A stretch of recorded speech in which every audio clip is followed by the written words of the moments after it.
Pets don't really care where they live. Their owner is their home. I've been a clinical veterinarian for 20+ years, but in more recent years, I've been helping pets and pet owners on the streets.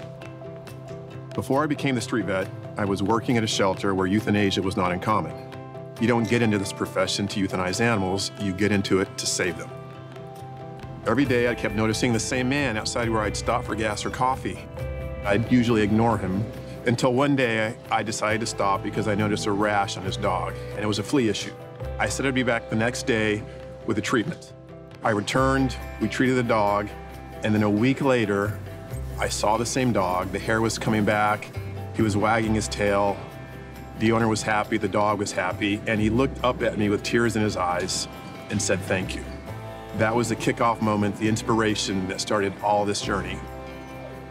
Since I began caring for in-house pets, I've met so many amazing people, heard incredible stories, and have been so moved by the bond that comes with being together every minute of every day. One of the most inspiring people I've ever met on the streets was a young lady who had 3 cute little Chihuahua mixed puppies. This lady had just lost her clothing store in a fire and had been living on this corner on an LA street for nearly 6 months. I examined the pups and I vaccinated them.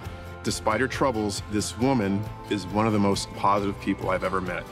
In this past year, I met the owner of a cat and her 6 newborn kittens. They were small enough to be cradled in the palm of my hand.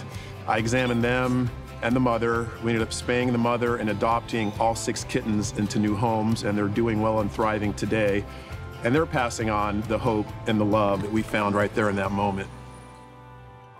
These moments instilled in me a belief in these 4 words: don't judge, just help. I'm Dr. Kwane Stewart, and I'm here to help. How about you?